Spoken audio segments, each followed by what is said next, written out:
Hello guys, kamusta kayo? Kung mapapansin nyo na parang ngayon lang ako nag-upload ng video. Oo, ngayon nga lang ako nag-upload ng video dahil naging busy ako dahil ako lang ang tao dito sa bahay kasama ng aking tatlong anak dahil wala ang aking misis ngayon. Ay syempre ay lahat ng gawaing bahay, pagluluto, paglalaba at pagpapatulog sa aking mga anak, pagpapakain ay lahat ay ginawa ko na dahil ako ang nandito sa bahay at wala naman akong ibang aasahan kundi ako lamang. Bali nakalib nga lang ako ngayon sa aking trabaho dahil nagkaroon lang ako ng problema nitong mga nakaraang araw. Kaya medyo parang inaayos ko muna ang mga problemang ito bago ako pumasok sa aking trabaho ng tuloy-tuloy at nang hindi na ako makaliban ng pagpasok dito. Pero sadya talaga na may mga ibang tao na kahit ikaw ay nagpahinga lang ng ilang araw, ilang linggo ay sasabihan ka na agad na isang batugan.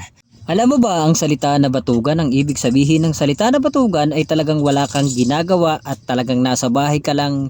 Ni kapag merong sideline ay hindi ka nagsa-sideline ay talaga namang yun talaga ang ibig sabihin ng batugan. May batugan ba naman na ganyan na makikita nyo na ako halos ang naglalaba dito sa loob ng bahay, ako halos ang naglilinis, ako ang nagluluto. At syempre kapag merong sideline dahil wala pa akong pasok ay nagko-construction din po ako. Yan po ang ginagawa ng isang batugan na tulad ko. Kapag wala akong pasok ay nagko-construction at sumasama po ako sa akin tropa para makapagtrabaho. Kaya bago tayo magsalita sa ating kapwa ng mga salita na hindi naman talaga dapat nating sabihin ay pag-isipan muna nating mabuti.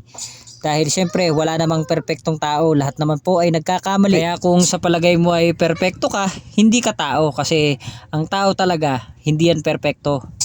Lahat ng tao may pagkakamali, lahat ng tao nagkakamali. Kaya hindi kailangan nating magbitaw ng salita doon sa isang tao sa base sa nakikita lang natin sa ngayon.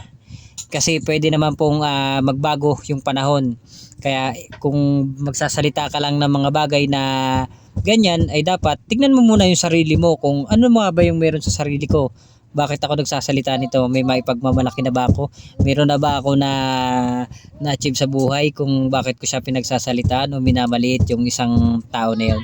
Kaya bago tayo magbitaw ng salita is kailangan ay pag-isipan po natin ng 100 beses bago tayo magsalita dun sa isang tao. Kaya hanggang dito lang po and salamat.